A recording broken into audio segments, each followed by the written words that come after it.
Hey guys, it's Glenn. Here to talk about the Power Rangers 2017 movie that just rocked my socks. It really did.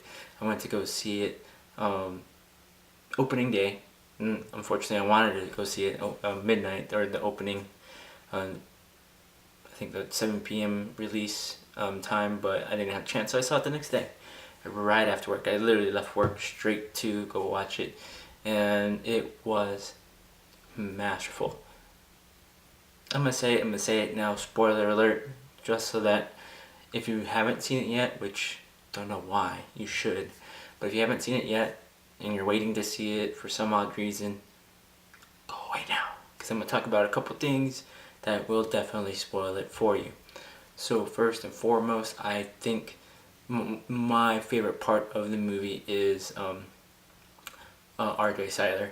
He was phenomenal. I think they were the cast, the movie, they were all gifted, with this amazing actor that played Billy and played Billy phenomenally.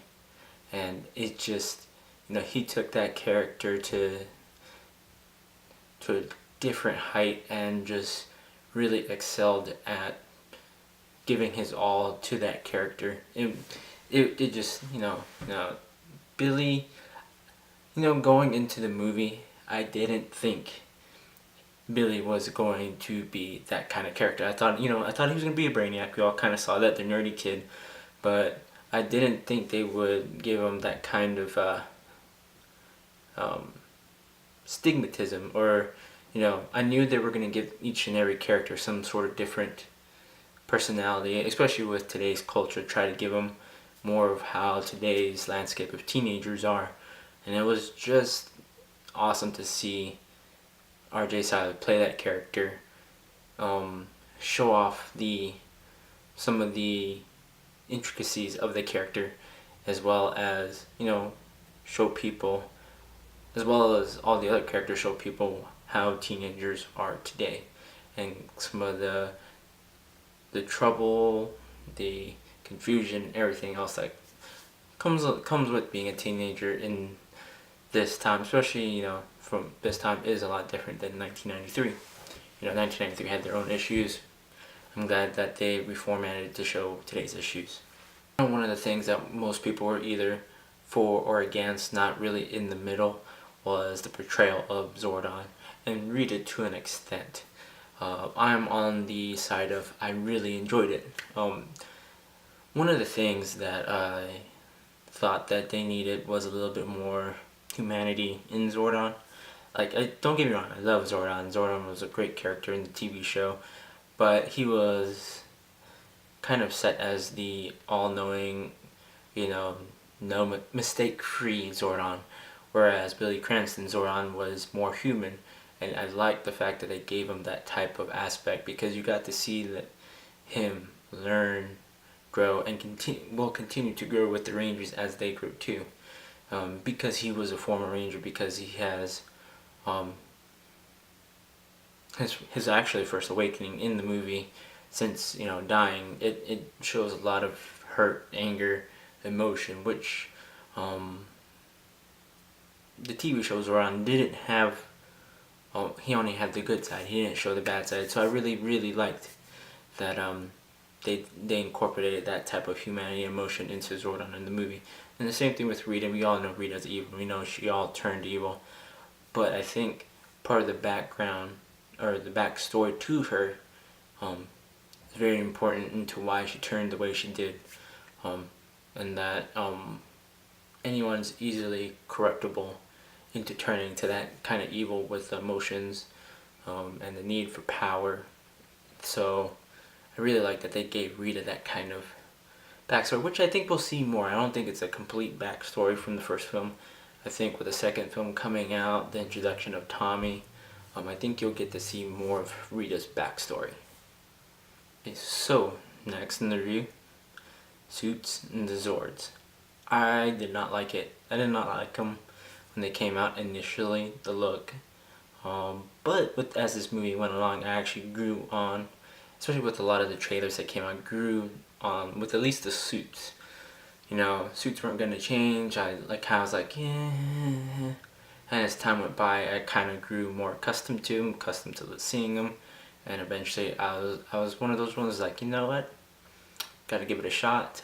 And quite frankly, I'm really, really excited how it wasn't an automatic, hey, it's morphin time. It was, you have to channel your inner power, your inner source, your thought process. You need to come as a group before you can actually use these powers. So the movie was more of them learning about each other, becoming an actual team, and more than that, becoming friends and family. Then they get to use their power. So I kind of like that progression of it.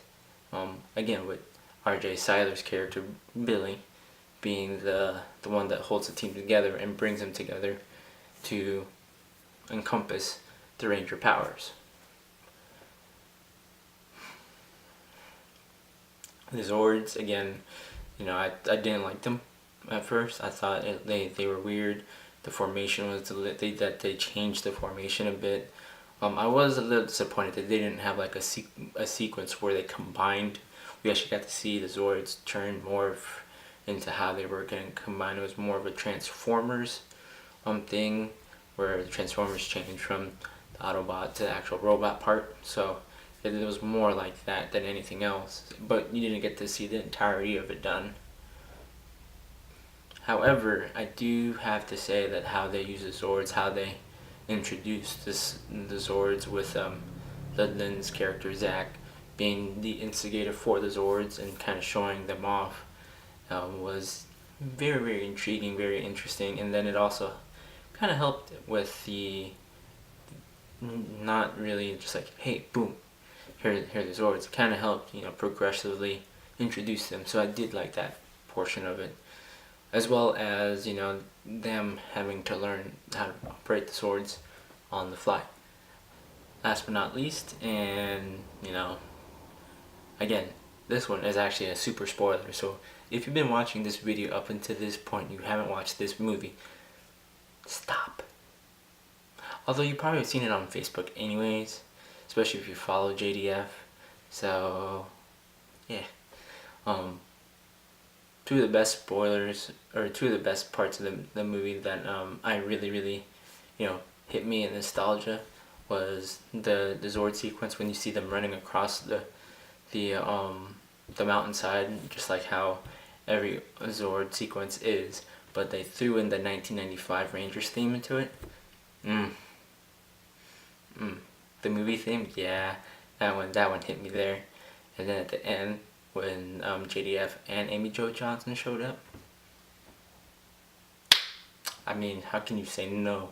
That was amazing. JDF was talking about, he filmed something else where, remember, he was growing his hair back out for a little while.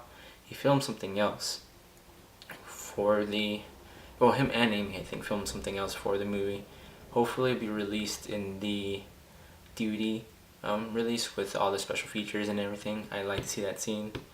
And also they remixed a couple songs from the 1995 movie and brought them into this movie and used them, and it was so exciting. Honestly, I went in with low expectations, came out very enthused and very happy, and can't wait for the next set of movies to come out. They got a good cast, good director, and a good kind of flow with the movie and what they want to do. So, I mean, it's good, it's great, it's fantastic. And the Zero Crystal, I like what they did with that.